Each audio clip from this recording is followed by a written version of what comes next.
Alrighty. Oh my God. Card Authority, episode 56. It's been that long since we've done an episode. Almost a month, isn't it? Well, pretty much weeks since or the something. announcement. Yeah. All right. Welcome to Card Authority, episode 56. Not RGV breaks. It's just all muscle memory here at this point. Hope you're all having a great week. As always, joined in the studio, the one and only AJ2, Adam Jenke. Well, welcome everyone. Good to be back on the air again. It's been a big few weeks. Can't wait to get stuck into it tonight. Looking forward to everyone getting involved in the comments as always. I'd really love to see some good commentary again tonight. We've had some really good stuff the last couple of episodes. Yeah, we have. It's really led the way throughout the podcast. So if you've got any thoughts, opinions, or anything you guys want to talk about, questions, feel free to drop it in the comments, and we'll try and address as much as we can throughout the course of the show. Plugger Lockett, Welcome. Andrew, Jared. He wants spot 2. Go Saints. Go Saints, that's right, Mr. Kensington. Yeah. Wade, have not seen your name over the course of this release, Wade, probably because there's no Toby Green involved. That's probably, or no GWS. Yeah, no GWS even. But good to see your name in the comments there. Alexi, yes, Chris. I think there's a few people, this might be their first episode of Card Authority. The octopus and the squid. Thanks, Flam. There we go. We'll definitely talk about that huge influx of new collectors again coming off the back of this release, and we're really seeing it. So I'm sure lots of the regulars would be starting to see a lot of the new names around now as well. So that's very exciting. It's definitely something to talk about how there. Are you? All right, so as we said off the top of the show, we've appropriately named this Brownlow Hangover. I thought it was a good chance to jump on board and dissect all the ins and outs of the Brownlow release.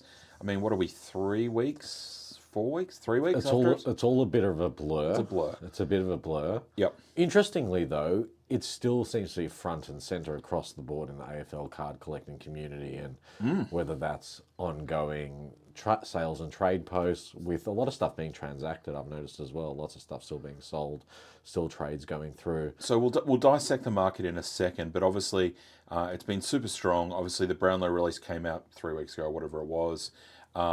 Another great release by Select. Obviously we'll go through a few of the ins and outs of the financials as always, as we do.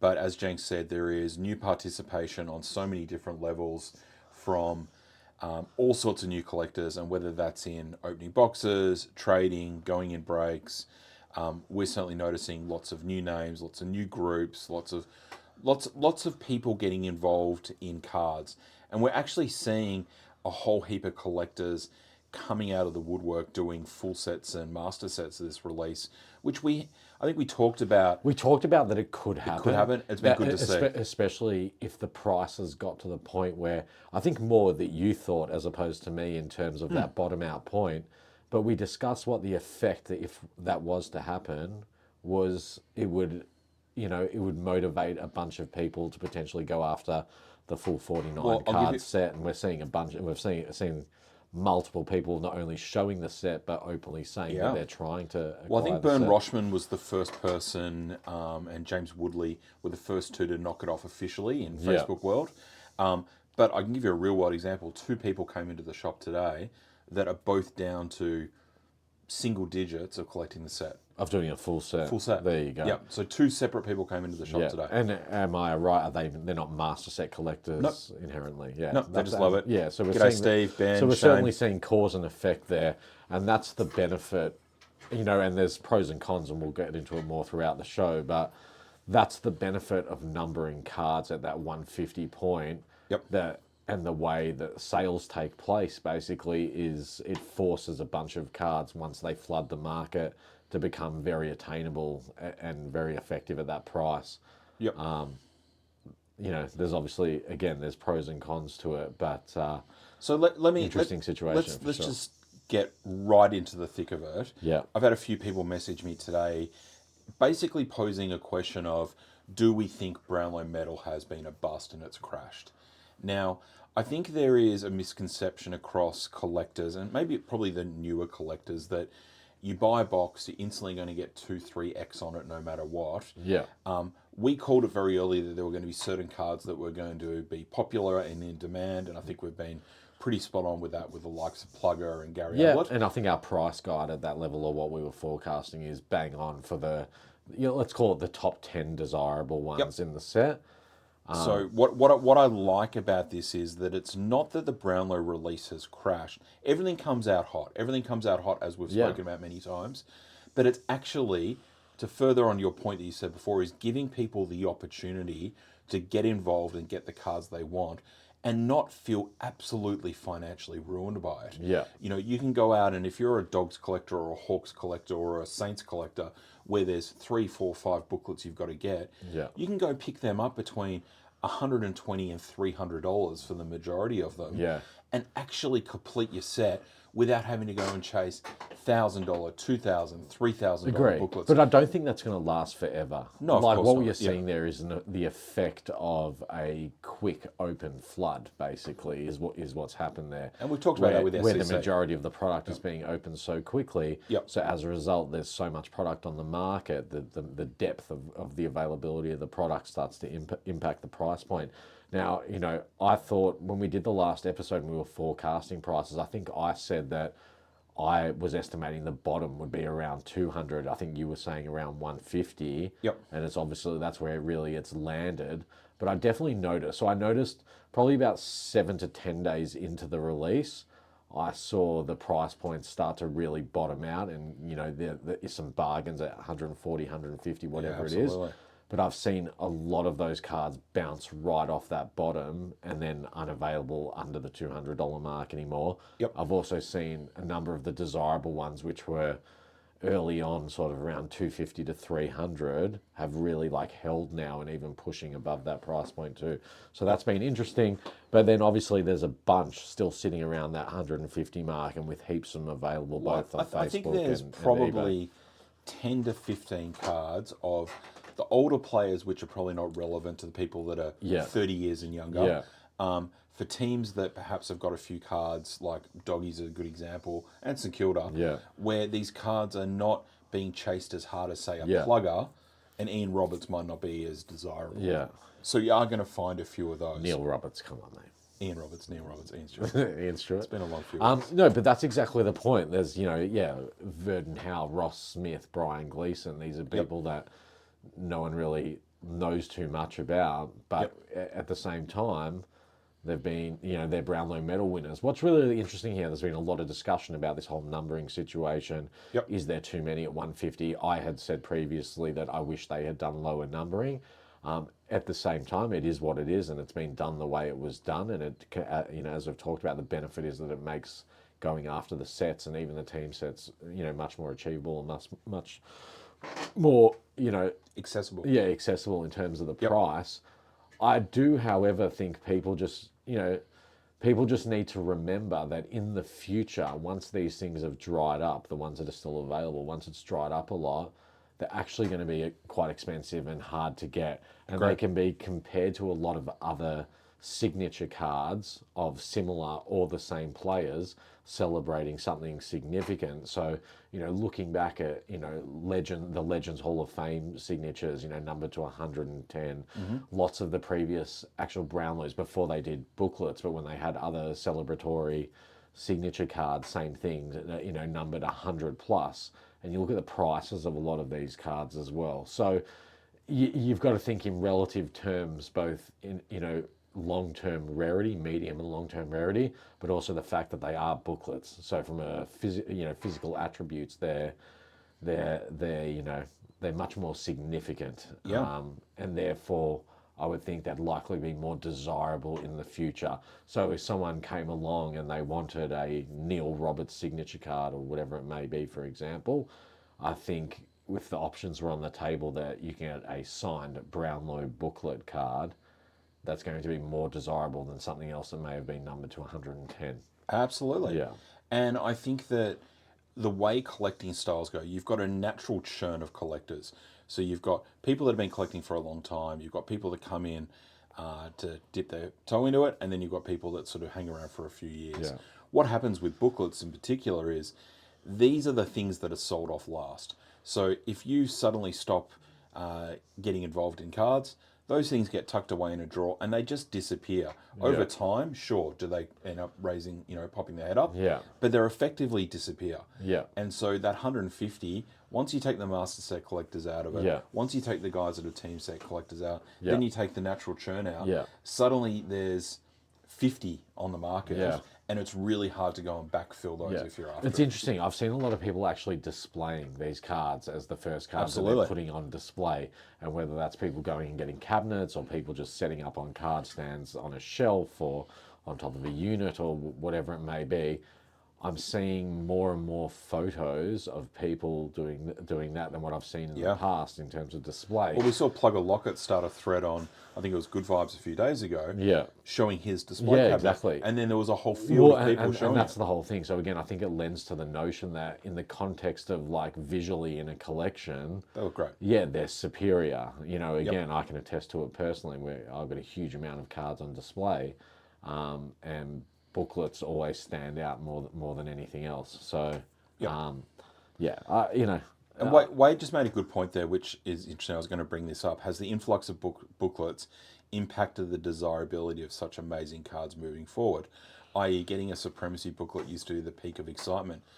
I don't think it's taken away the desirability. I think it's just made it more accessible. And it was so hard to get a booklet, whether it be Supremacy or a Brownlow Predictor 4 or 5 years ago, that you just couldn't get one. Now, it's given people an opportunity to do it, and I think that's just going to make people hungrier to get booklets in the future. And whether that is maybe they chase predictors, maybe they look for the Supremacy booklets, maybe they want to go and backfill. It's the market wants them. That's why. And I wanted to give some raw data about something. Yeah. People mention to me all the time in passing, cards are dead, cards are dead, cards are dead. Select have just done circa $2 million primary release in a one-card release that no one thinks is good. Yeah. $2 million. Yeah, which was previously a few years ago, that was the total revenue for the year, basically. It's a huge amount of money. Yeah. And that's not talking secondary market. No, well, you got to remember the secondary market. market transacts at a higher level as well. So there's even more money being turned over. It's a 2 or 3 multiplier. But going back to what Wade said, it's an interesting one. I think Supremacy booklets are different in their own right because they're only numbered to 25, and then obviously the match-worn aspect. There's a number of different things, so it's hard to make them comparable. But I definitely don't disagree with the overall sentiment that Wade is painting here, which is as more and more high-quality hits and high-quality cards get released, does it then dilute the market and devalue everything else? And I absolutely think that is reality.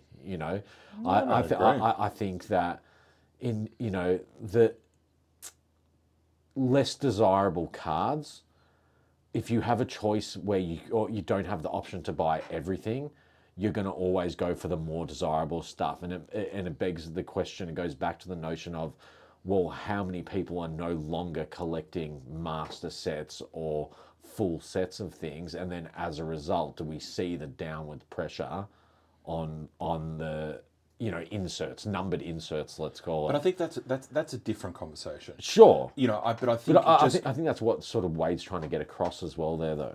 Maybe, I don't know. Look, Wade, you can certainly tell us if we're so as you said, we're off it. Oh, well, there you go. You nailed it. I think that obviously we've talked about this for the last year and a half about short print cards devaluating others. Diluting and devaluing, But what I actually think is the booklets are just so desirable that I'm not saying booklets, specifically. This is a I'm definitely release not that talking is about going to booklets. come and go very quickly. Yeah. And then suddenly people will be like, oh. No, I see. I should have prefaced that. I wasn't talking about this particular release. I'm talking on an overall basis. Sure. That let's look at it as a 5-year sample, 2019 up until now. Yep. The quality of cards that people get has gone up and up over time. Yeah, okay. So the physical attributes of the cards has gone up and up. The print numbers may have reduced to make them rarer as well. Yep.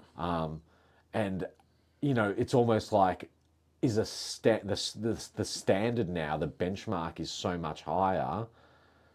It's one, how did the card companies continue to create more and more value and better cards, but also how do they continue to do that whilst balancing the rest of the cards that come in a release as well, Sure. and not devaluing everything else. The flip side to this is we've been in such a hot market and such an accessible market for such a period of time. Now that we're seeing expanded print runs, or not necessarily expanded print runs, more types of products, which brings more to market, and that puts downward pressure on certain things, does it then actually take people back and re-motivate them, or motivate new people to become set collectors? And then we just see the circle of life continues? There's no question this has activated certain aspects of new collectors and old collectors to rethink about cards. Yeah. And we've spoken, there's no secret, we've talked about Supremacy's coming later in the year. There's going to be a Series 2.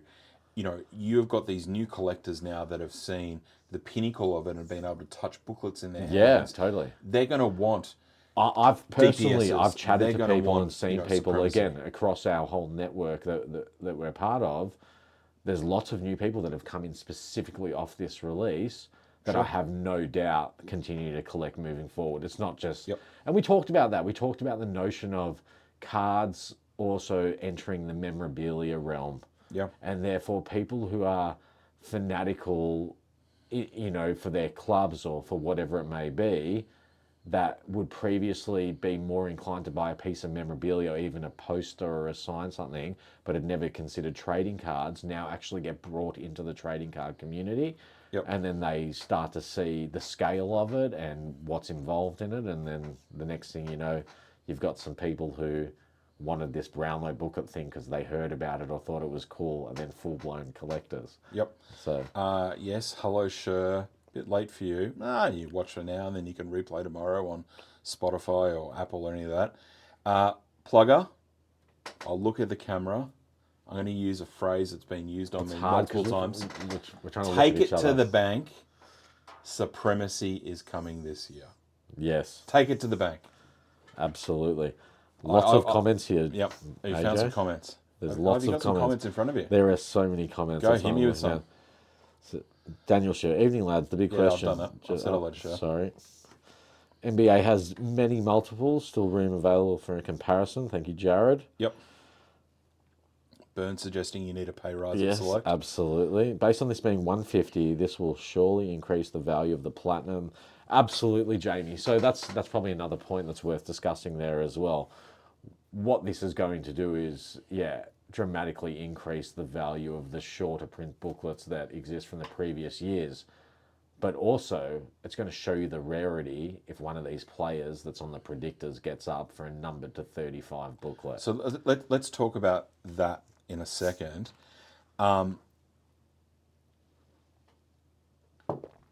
Brownlow booklets to date, all right? And as everyone knows, I collect Brownlow booklets. Yeah. The single-handedly thing that has slowed down and stuffed the Brownlow booklet market, Yeah. people are going to hate me for saying this, Yeah. non-Victorian clubs winning. Yeah, well, that's... But I mean, if we'd had Petrarca, Bond, and obviously we had Cripps, instead of Wines, Lockie Neal twice, we are in a completely different stratosphere with Brownlow booklets. Yep. So do you think in the coming years, if all of a sudden we get stacked up Dacosses and Bontempellis and stuff like that, They are massive cards. Massive cards. does the overall concept of booklets just, again... Just explodes. Yeah, okay. Yep. Interesting. Yeah. Very It just, interesting. I think that's been something Still that has can't find a surprised Fife, says Matic. I think there's one on eBay, Chris, but they're not cheap. They're not cheap at all. Look, it's been very exciting. So, all right, well, you touched on it there. One of the big additions of the Brownlow medalist was the Brownlow Prospect Predictor. Now, for people that have been stuck under a rock, We tried to explain it in the tried last to. episode. We explained it online multiple times. Too. so it is a numbered to 35 redemption card that you send in, you receive a booklet, and then if that player wins the Brownlow medal either this year, next year, or the year after, you can redeem that booklet for their winning Brownlow medal booklet numbered to 35. You talked about it. I talked about it. We talked about it on streams. We talked about it, but it was still very hard for people to understand, and understandably hard to understand. But AJ, as a result of that, something happened. some people got some absolute bargains very early on, Yep. not understanding. In people's minds, the white card with the sticker It's on a it, virtuoso redemption. that's what thing, you yeah. got. And if the player won over the next 3 years, great, you send in your white card. People didn't understand that you were still getting a numbered to 35 booklet. Yep. The reality is they're probably still undervalued in the context of a team set collector, for example, Yep. or a player set collector, where numbered to 35, a booklet Yep. of some very premium players from each club. Yeah. And There's a debate going on. People are saying they should never have done it. You shouldn't get a booklet that's great. unsigned, whatever. I'm definitely very squarely in the camp of yep. how can you complain to be getting an extra card that's numbered to only 35 of a superstar player? That's a booklet. Yep. Like, as a collector, as someone that's opening a box, I just don't see how there can be an argument for, no, they shouldn't be giving booklets. You should just still get your shitty white card with a sticker on it. No. Like, I don't understand that. great. There's no downside to it. What's Yeah. the possible downside? There's nothing to compare it to. There's no argument for a dilution because it's standalone. So I'll put a pin in this for 1 second. Now, we've just seen something amazing just happen here on Card Authority. After making the comment no less than 4 minutes ago, people that are collecting these Brownlow Battle release are going to want to then go and backfill other Brownlows. Yeah. Plugger Lockett has just said, I'm actually interested and keen for a Tom Mitchell if anyone has one. 2 seconds later, Nick Spackman goes, I've got one, interested. Plugger, PM me, please. So literally, we talk about this. Whilst we've been 3 on the minutes street. later, Plugger wants one. Yeah. And then he's got one. Yeah. That may be the quickest validation of something we've said very quickly. Yeah, but Nico, it's not paying 2K for an unsigned Dacos card. You know, look at his numbered to 25 Supremacy rookie that is unnumbered. That is a $2,000 card that doesn't redeem for anything. You're getting a numbered to 35 booklet. If he wins that, Correct. that numbered to 35 Brownlow booklet of Nick Dacos is going to be worth thousands. So that's the thing. So as a collector, the way I look at it is it's a card numbered to 35 that are very nice. They are booklets numbered to 35.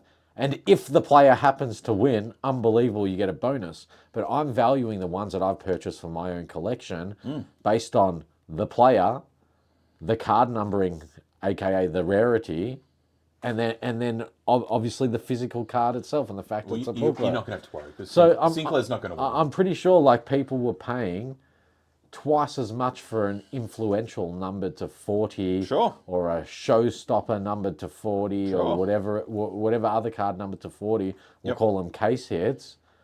They were paying double for those, or would pay double for those, than what the prices of these booklets number 35 have been transacted at. And the difference is neither of them are signature cards. Yep. They both look fantastic, but in my mind, like, a booklet is still a booklet. In the same way a patch card is still a patch card. Yep. Like, for me, it's superior. Yeah, and look, again, there is no question this is the greatest speculation tool Selective ever rolling out. It started with predictors, there was then instant win. This is the next level or the evolution of speculation in cards. Yeah. I mean, you know, opening a packet is gambling and speculating anyway, but to have this kind of upside on a piece of cardboard over the next couple of years, I mean, it's a really creative idea.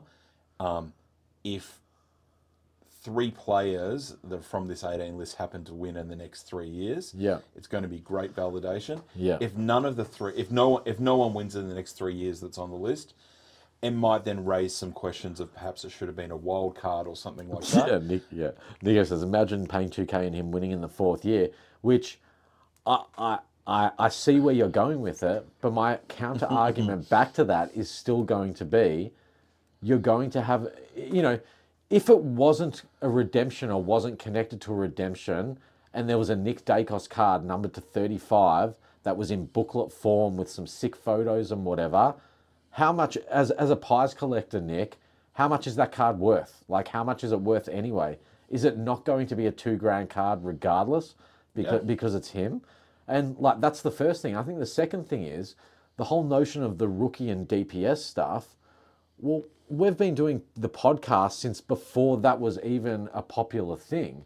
Like, people that have been with us on this whole journey would remember we talked about the emergence of rookie cards and DPSs gaining popularity when they were all worth fuck all. Yeah. They were literally they were the cards. Any other type of signature card was basically more valuable than a DPS. Yeah. Players Inc. in Dominance originally when it came out were more valuable than the DPSs. They were considered more superstar players. So we need to remember that it's timing. It's really a timing thing. So 5 years ago, no one could ever imagine that you were going to pay $2,000 for a player's DPS card, or $1,500, or $1,000, or even $400. Yep. That's now the going thing. Everyone wants the rookies. Everyone wants the DPSs because everyone's looking at the prospecting on them. And this is something Francis just mentioned, something interesting. What about if he wins the third year in a North jumper? Well, that's the beautiful thing, Francis, and we confirmed this on Card Authority a couple of days after they were released. It is valid for the player. So as much as if Nick Dacos suddenly gets traded to St Kilda, not likely, and he wins a Brownlow there, you're still going to get the booklet. Is it probably worth not as much? Yes, it's St Kilda. But it is valid for that player no matter what the club they are. Because obviously there's a few players that are in transition. And here's the thing, like, again, I know my expectation is Jack Sinclair is not winning a Brownlow in the next 3 years, let alone probably winning one in his career. Okay, I accept that. Wow, that's what a I'm hot interested take. in, so I don't care about that part. I just want the number to 35 booklet. Yeah. It's sick to me. That is now the best. It's the best and the rarest card you can get for Jack Sinclair. Yep. And I picked one up for 200. I've picked one up for 250. Whatever. Like, in retrospect, they're going to look like bargains. Essentially, Absolutely. they're going to look like bargains. That's the reality.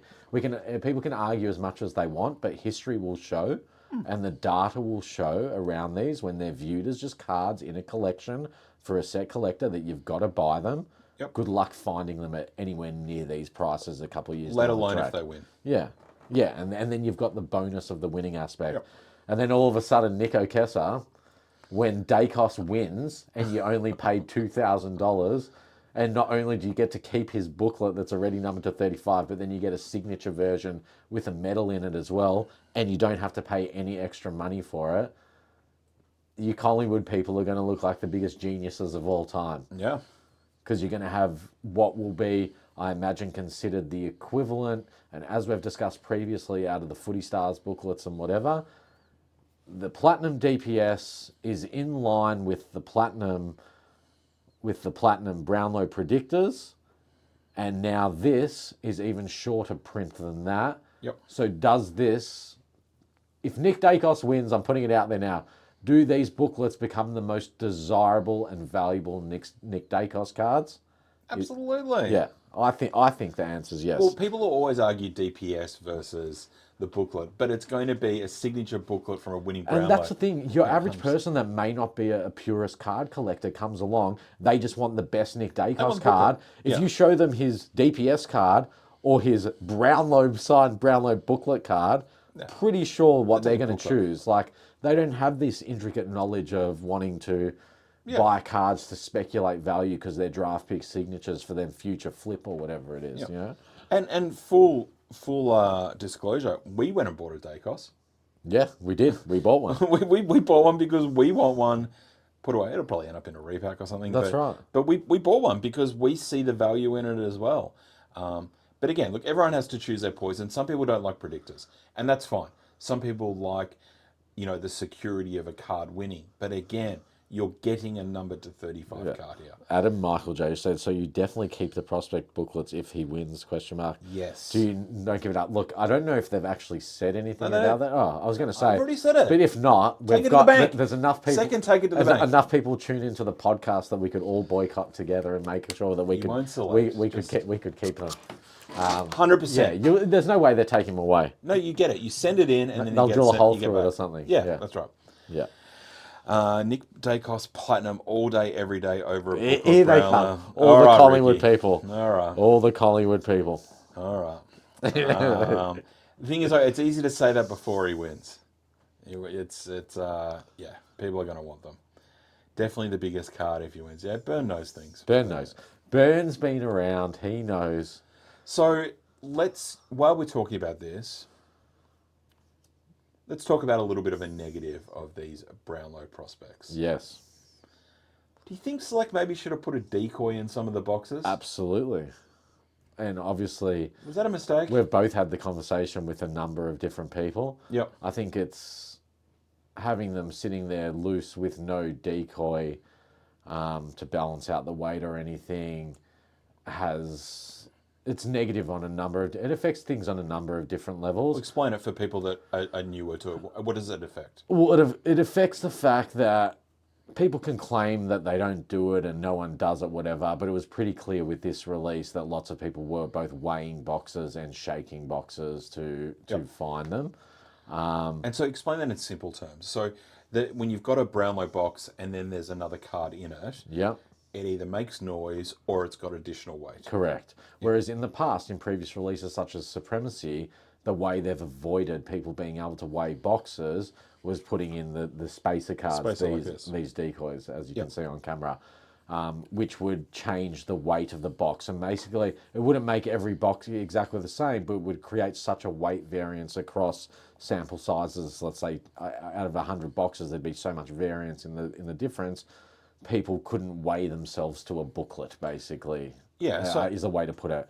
And so obviously, we've talked a lot about breakers perhaps checking boxes, but I think the bigger thing at play is people on the secondary market buying and selling boxes. That's right. None of the boxes were being put up for sale because people were checking them. Yeah. And if it had a predictor in it, well, they weren't selling that box. Yeah. So look, there's no point beating around the bush. No. And there's no witch hunts or anything like that going on. No. This happens across all other categories of cards. We just haven't really seen it happen very much in AFL cards because in the past there hasn't been this issue with weight or whatever it may be that people have been able to exploit it.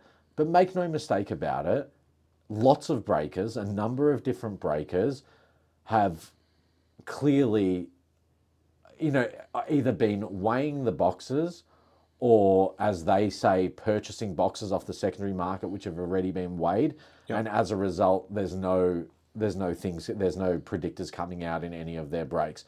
At the end of the day, there's the luck of the draw aspect, and then there's the malicious intent, side of things. But let me also just add to that.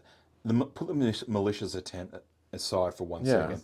I also think that, and we've spoken to quite a few breakers that have generally been buying all their boxes off eBay or a marketplace, and they're already searched before. That's right. They're searched before they buy it. So it actually unintentionally makes them look like they're doing the wrong thing. That's right. It's going both ways. Absolutely, they're stuck. Everyone's stuck buying boxes that have effectively been searched already. And here's the thing, half the people chatting at them in the chat. Steve, we'll talk about that in a second. That's my segue. Half the people in the chat at the moment are well aware. Like I put up a post a couple of weeks ago, just pointing out to people like there's plenty of options on the table, plenty of things to do. Make sure you break with people you trust. You break with people that are transparent. And I think a number of breakers thought I was personally attacking them. And to be clear, for the record, I was not attacking any individual breaker, especially breakers that I necessarily know as well on an individual basis. And what I was trying to do was, one, to point out to people what to look out for, but two, I made it super clear with my post that it's not about them not hitting the cards in the breaks that they're selling. It's if they're not hitting the cards in their breaks, but all of a sudden they have an eBay account and there's a stack of redemptions sitting on their eBay account, well, clearly those things correlate. There's an issue there. If they're just a breaker and they're breaking boxes and nothing's coming out, absolutely they're probably just buying secondary market dead boxes. It is what it is. Well, there was a scenario. But just be smart about it. You guys, people are putting hard-earned money into this hobby. Make sure you're not doing it with someone that's blatantly throwing it in your face.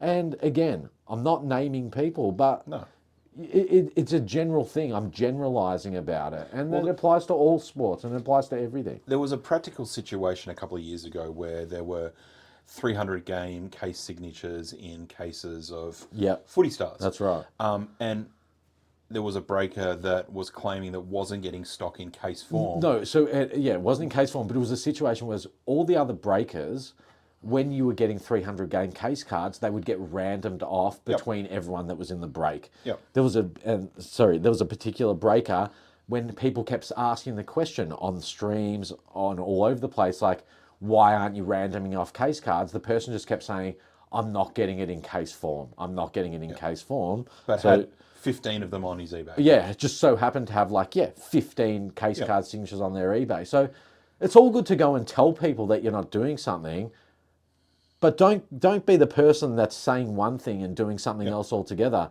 No one gives a shit. Just be honest. Like, that's it at the end of the day. I got no issue with how people operate as long as they're upfront about it and transparent. Yeah, and again, this is, obviously we have a breaks business, and this is not about us saying that we're any better or worse. We want people to go and break with whoever they want, support your breakers. Which we encourage, we promote, we market other break pages, we support people. Breakers that are in this chat right now that we support and encourage and want you to go and break with them. Yeah. And again, 90%, 95% of the breakers are doing the right thing. Yeah. Just have your eyes open. Yeah. That's the key thing. Absolutely. And the whole thing for us is, though, I'm not going to name names. With a broad community hat on, we all we want and we expect other people to have positive experiences. Because when people have a negative experience and they feel that they've been ripped off, and whether that's ripped off by a breaker, ripped off by a scammer in a card purchase transaction, ripped off on eBay by getting a card you loved and it turns up bent in half in a sandwich bag, whatever it may be, a negative experience pushes people away from the hobby. Sure. It makes it worse. It's bad, and we don't want those negative experiences. We should all be doing everything we can to continue to educate people and help people, and whether that's people who are participating or people who are actually the sellers and the operators in the hobby as well. And that's why we come out with so many resources. That we're effectively paying staff to go and produce those little tiles and those little images and the graphics that we put together that we go public with on how to package cards, how to value your sports card, how to send, how to do your pay, all these sorts of things. And we're doing it from a much broader perspective that we want everyone to be able to continue to educate each other so we all have more and more positive experiences, and those experiences, the standard gets better and better over time. And I would like to think that the standard now is far better than what it was a few years ago, where there's a lot less people not sending cards in top loaders. There's a lot less people sending cards in plain white paper envelopes, things like that, because their expectation has grown. The quality of service that everyone gives each other has grown, so it makes the whole hobby better for everyone. Absolutely, and that's everything that we are trying to do, and a lot of the people on this stream and in the community are trying to do as well. So a couple of people made the mention of it in the comments there. There has been some news overseas over the last couple of months, and we've talked about this privately, about CT scanners and X-ray machines scanning the high-end NBA product. And we made a bit of a comment that if this has been happening or is being talked about now, it's probably been happening for a couple of years. It just hasn't been shown. We then saw a crazy video of a CT scanner that had software that added to it that was scanning Pokemon that could actually identify each card. So it wasn't actually like an NBA picking out the logo man. It was something like they did an adjustment in the CAT scan software or whatever it was, and they worked out a way, because it's not showing you a full image of it. It's catching the foiling. Yeah, it's showing you enough of the blur for the software uses AI to then basically match that with a real card image, and it creates like whatever the identifiers. It's amazing. So that's going to be the challenge now. And obviously Australia, we've never had these issues before. We don't have super high-end product apart from really Supremacy. How are the card companies going to combat these issues over the coming years? I've heard about putting in lead plates and different shaped boxes and things like that. but it's going to be interesting watching this space over the next couple of years Yeah. of how they combat. But again, this is nothing new. People have been manipulating this stuff for years. There's a famous heat gun Joe used to open the packets, find the Jordan rookie cards and reseal the packets again. You know, so and the pin pricks. Yeah, pin pricks and people using like microscopic cameras through a little opening and all these sorts of things. So people become more sophisticated. The card companies also become more sophisticated. Who wants to go in to buy a CT scanner? And look, I can tell a story. I still remember. I don't know if you remember this. Brilliance 2020. We had someone that I distinctly that knew someone the that had, radiologist that went to get an X-ray Brilliance box and came back and next to said it didn't work. Like nothing, you couldn't see anything from the actual X-ray, so it mustn't be really good metal in the card. So burn there. Searching boxes and packets has been going on since early 90s in sports and non-sports. People weigh packets, seals. Yeah, it's been going on for ages. News just in. The National Card Show now taking place at the Alfred Hospital in Melbourne.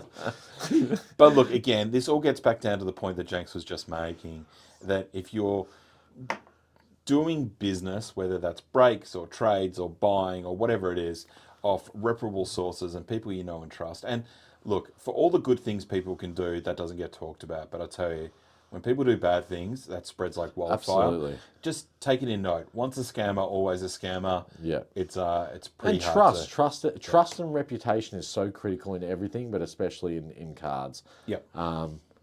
You know, and that was pointed out to me very early on when I was getting into cards as well, like about use reputable people part of a network, continue to use the same people over and over. Yep. And use more people that they introduce you to. Yep. So, person has a positive interaction with another person that's really positive. They then go and refer that positive interaction to another person. Yep. And all of a sudden, you have this community of people who are really good, and all of a sudden, they don't need to be vouched. They don't need to prove their history, because their history is that they're only interacting with each other because they've interacted with other people that they know. Technology tip: don't blacklight Jack Steel cards. No, certainly not the ones in Jenks's collection. Yes, and Lee Brown booklets in cut in half. Absolutely. So that happened late one night in delirium of release week. We should cut one in half. We nearly cut a booklet in half. We did. We tried to convince the two different people in a break. No, they weren't keen. But the best scenario was, rather than randoming it, we should just cut it in half, and each of them gets half. We just needed one more to come out. I really want to do that. Maybe in a future episode of Card Authority, we'll cut a booklet in half for fun. So let's move on from Brownlow. Okay. There seems to be lots of talk about when you're going to release the next Select product. Yeah. Being that you won't Select. Yeah. Tongue in cheek, but we'll keep running with the joke. There's no secret, as I said, Take It to the Bank Supremacy is coming this year. Yeah. Series 2, we've obviously know that DPSs are out in the wilderness at the moment getting signed. Yes. We've reached out to a couple of clubs. Last week I did that to see if anyone could get a photo for me. That has yet appeared. We had someone reach out to us this morning saying that someone had mentioned that their son had signed cards. It's fair to assume Series 2 is coming. This is generally the time of year that we start to get some leaks on DPSs. Yeah. Is Series 2 going to be, how do I say it? It used to be such a hype. Like Series 2 was the product. It was the there was nothing in there. Never used to be. else. There used to be, there'd be Series 2, and then maybe there'd be some average release around Christmas, like Christmas packets. Oh, that's true. Christmas cards. Do we think Series 2 now, after we've had such a strong year of cards, is that just going to make it even better and bigger and everyone's going to be frothing for it? Or do you think people will be like, it's not a booklet? Well, it's funny. I think newer collectors and people who have only come into the scene, let's say this year, so they haven't experienced the sequence of releases over the last few years, I think they're going to be, indifferent to Series 2 effectively because they have no idea. Yep. Longer term collectors and set collectors would very much be looking forward to Series 2. But for me... Just hold one sec. So Chris King just asked a question. First year collecting AFL Series 2. There you go. Do you want to explain just what Series 1 and Series 2 means? So traditionally, Chris, until the last few years, the way AFL cards were structured from Select is you would have a Series 1 product, which was a mass merchant mainline product, which is a la Footy Stars, a $3 or $4 a pack product that was available in supermarkets, all the big retailers, post office, 7-Elevens, servos, all that sort of stuff. And then there would traditionally be a Series 2 product. And the Series 2 product was a higher end hobby release. It was a hobby release targeted at hobbyists and hobby shops. Yeah, so it wouldn't be available in the mass market. It would only be available historically in hobby shops, news agents and specialist stores that specifically ordered it, and direct to the public, which was only introduced a few years ago as well. But those would be the places to get it. This was before the demand for footy cards outstripped the level of supply. What's then happened over the last few years is we still have what people consider a Series 1 and a Series 2 hobby product, but we also then have a bunch of other products. Premium releases. Premium releases intertwined. We had what we talked about as a Series 1.5 product, which was like Prestige, or it's almost now what Footy Stars Hobby would be considered is like a 1.5 product. Yep. And then there was other specialized releases, Brilliance, Supremacy Rookie, Gem, Optimum, Gem, I mean, yes. Yep. And a variety of other different things. So Series 2 is the traditional hobby product, and as longer term collectors, I think I probably speak on behalf of most collectors when I say you come to expect Series 2. It's a product that's always on the calendar. That's what it is. It will be coming. And in simple terms, Series 2 to me used to always be signatures, whether it's draft. Well, that's where you got it, because you didn't get them in Footy Stars. Case that's hit right. signatures. Yeah. The key differential was no signatures in Footy Stars. Yes, Jack Signatures Ferris, in game Series worn 2. patches, Supremacy, always. Absolutely. Match worn patches from big players, big jerseys. And generally what will happen is the community will work hard to try and track down some of the club auctions and things like that the jerseys came from. Yep. So for example, in the past, Select had an account with some of these clubs, and you could tell after Supremacy, when you went on the club websites and looked at their auctions, you could see an account called Select were winning bidders on auctions for match-worn jerseys. So absolutely. Anyway, back to Series 2. Series 2. When's it coming? It's all about the rookie crop, basically. That's what Series 2 has become. Everyone wants to know when it's coming. It never used to be that, but that's what it's all about. DPSs, rookie cards, get around it. When's it coming? Soon. Sooner than later, I would think. Generally, I'm going to stick to where I was on the previous episode and the episode before that. Yep. It goes Series 1. Then it goes something else, which was the hobby built in with Footy Stars. Then there was something else, which has been the Brownlow release. I would expect Series 2. And then Supremacy is going to be at some point, and then like a Supremacy Rookie, unless that's already built into Supremacy this time around. Good call. Like it was in 2021. Look, generally Supremacy. Generally Series 2 is always sort of around the August, September kind of range, because there's a common sort of gripe people would say is that the DPSs are actually coming too late into the footy season. Yeah. But it takes time to get them signed, and then it has to get repacked in China and then sent back over and all that kind of So stuff. there's a conversation in the comments about people wanting to rip packs. Yeah, and that's the good thing about Series 2. Series 2, it's a packet release, but it's a packet where you get premium cards. So it's not just like Footy Stars. You legit open packets, and they have signature cards in there and other exciting things, and in physical format, not just redemption. Yep. Everyone loves Series 2. There's no doubt about it. Scott Evans just wants us to wrap it up and go back to breaks. Don't worry, we'll be back very soon. We'll be done soon. Don't stress. But I can't remember who just brought this whole thing up to begin with, but who said they're a new collector. They're brand new to the. It was Jack Ferris. Maybe, yep. Welcome to the hobby. Yep. It's an exciting time, and this goes for anyone else who's new into the hobby as well and might be on the podcast. We are in an exciting period for footy cards because we are seeing releases like we have never seen before. Cards available, the quality of cards, player representations, signatures, other memorabilia style cards, or old players, new players, whatever it may be. We are in this, we'll call it a multi-year period at the moment. Golden age, I'm going to call it the new golden age of cards, and especially AFL cards. Yep. And we all know it can't last forever. Things are cyclical. So whilst we have the opportunity, get involved, get the cards you want, get them into your collection, and get excited, because let's say in maybe 10 years' time, you might be saying, wow, can't believe I was around for that period. So Byrne wants to know, is there going to be hot boxes in Supremacy again? Do you want to explain what a hot box was The in hot Supremacy? box, a God box. God box. God box.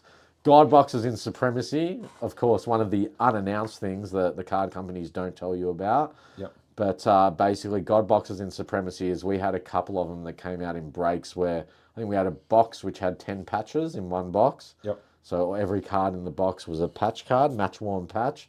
Pretty awesome. And then we had another one which was an entire box of just signature cards. They were Goal kicking greats, momentous moments, and PVDs whatever it was. But Yep. those are God boxes. So generally, in Supremacy, if there's 10 cards to a box, sometimes there was 11 cards this time around, you were guaranteed minimum one signature, and you generally get a signature. You'd also get a short print base card number to 45. You get one rookie card, or that would alternate then with other things like goal kicking greats, momentous moments, both SIGs and non-SIG versions. Yep. And a couple and patch cards as well. But historically, you would be guaranteed one signature card. So all of a sudden, a God box comes out, the yield and what you're getting out of those God boxes is just insane. Like to get 10 patches or 10 signatures was crazy. That's the God box. Will they be in this year's Supremacy? I don't know, but you know what I'm going to say, Burn? It won't be the hot box. It won't be in the God box. It'll be the Burn box. The Burn box. We will formally, if we see one, we will refer to it as the Burn box. Yes, Easter eggs, Benny, and that's something that Select have been doing over the last couple of years is putting in cards or these God boxes and things like that and not talking about them in the checklist. And we get surprises. You get a surprise card, Black Footy's finest, gold headliners, which is nice. It's a nice little thing for us as collectors, non-checklisted cards. It's great. Then normally once they get cited for the first time online, then they get announced as to what they are. But talking about surprises, Dustin Martin. What's the go, mate? Not really a surprise. I heard St Kilda declined him, so as a result, he was like, I resign I retire effective immediately. I can assure you, after you guys couldn't get Taron Thomas, there is no way that you would have said no to Dustin Martin. Oh, terrible. Yeah. Terrible. Okay, so Dusty's retired. Dusty's retired. Before the Nick Dacos, before the Sam Walsh, before all these guys became hot and exciting prospects, the leader for the value... Jack, nothing's confirmed. No one knows the price of Supremacy. Last year it was $600, $695. Something like that. No one knows. Yeah. But, sorry, just back to Dusty, though. Historically, his cards were the most expensive, most desirable, most valuable cards. Yep. This was a time before people... This is when the time that people only took their team in a break, everyone would still get Richmond and refuse to trade it. Yeah, I remember. Just so they could hit the Dusty cards. Because no matter what, any Dusty card was the most valuable, the most desirable, the most exciting card. It was equity. Obviously, Dusty, really his form went down. He became a really shit player over the last few years. Struggles to touch the ball. Someone, what was it that he fucked his bowel or something like Robinson that? got his his kidney. Right. Yeah, he's got his kidney snatched during a game. Yeah. All these sorts of things. Look, he was worn out after 3 flags, 3 Norm Smiths. Footy cards changed basically. Dusty, still valuable, still exciting. The Tigers people still love him, but now he's retired. So what does that mean? I don't think it means anything. I don't know. Have you and your fellow Tigers collectors talked about this at all? We're all sad. Obviously sad. But what do people think is going to happen with his cards? Well, I just think that obviously they were really hot. They were really hot in 2021 for a whole heap of different reasons. On-field results, people hoarding them, all that kind of stuff. Tigers dynasty. Yeah, you wouldn't know what that is. But I think what's happened is they've cooled to a little bit from those all-time highs. Yeah. But still, Dusty cards still command huge prices. Sure. So, I'm not a seller of cards. I don't sell my stuff. I think that Dusty, knowing the kind of person he is, it's going to be real Gary Ablett Senior vibes where we might not see signed cards or his representation on cards over the next couple of years. He'll head off to Ibiza and hang out with Serena Williams. I noticed that there was an instant spike. As soon as he announced his retirement, a whole bunch of cards went up for sale, but a whole bunch of cards sold. Yeah. which is the key. It's all good for everything to go for sale, but people were clearly looking for them. Yep. There was one bloke over in Perth who was fake signing rookie and pretending they were rookie cards. Oh, I don't think he's He's not a fan of the show. not a fan of the show, and I think Dusty's not the first player he's targeted. That's fair. That's fair. Anyway, look, Dusty card's interesting. I hope that there is a nice batch of Dusty in Supremacy and Series 2, so I can get one final fix of Dusty cards before it's all over. Oh, Benny Andrew, that is juicy. Yeah, I remember Benny. I think I bought that card off you. I think. Won't see Dusty for 20 years outside of Kittens. No, Kittens is gone now, I think. Like, I think Dusty's real estate portfolio, he could own like 12 buildings that have kittens housed in them. He does. So, you know, one of our steak restaurants, the one in Springvale, Oh, Mr. Watch Guy, yeah. he opened a new one in Abbotsford, and Dusty owns the building. That is so funny. There's a plaque. How funny. Yeah. That is so funny. All Anyway, right. Look, it's been a good show. Unfortunately, no firm dates yet on when Series 2 or Supremacy are coming, but they are coming. They are coming this year. We've got lots of good releases coming. It's a really good time in the market at the moment. As has been the theme of the show, support your groups, support your local card store, support your breakers. Just get involved in any way you want to. It's a really fun time. There's lots of new people doing trades and sales. Yeah. And actually, there's been lots of trades. lots of trades. We talked about Yeah, this there's series been being lots the trade and lots series. of It made trades. sense. The box prices were so cheap to buy an Yep. RRP box. The opportunity to trade for the card you wanted. People were happy just to get a trade done to get the card they wanted. They weren't overly worried about the discrepancy in price. We didn't talk about it. What? How was the Olympics? Oh, this is just great. Stacey wants to know where's the breakdance? Ray Janks. So I'm going to do my own Ray Janks cards. And, no, that was very good by Butters or whoever did that. Well done. that was Butters, yeah. Well done. I just started getting a bunch of notifications, didn't know what they were. And then I was like, have a look at this Photoshop job. All right. Thank you, everyone, for joining us for another episode of Card Authority. Janks, you've been amazing as always. Thank you to all the questions Yeah, and the thanks comments. everyone for getting involved. We appreciate it. been really good. And again, guys, lots of new people in the hobby, so make them feel welcome. Show them Help the them out. ropes. Help them out. Yep. And yeah, let's keep the good vibes rolling, as they say. So thank you, everyone. Obviously, you'll be able to catch up on all the clips of this show tomorrow on the Card Authority Facebook page. You can listen to past episodes on Apple, Spotify, YouTube, all the great streaming services. Thank you for your contributions. Thank you, Robert. Thank you, Jonathan. Thank you, everyone. Enjoy your night. Be kind to each other, and we will see you again soon on Card Authority. Ciao. Ciao.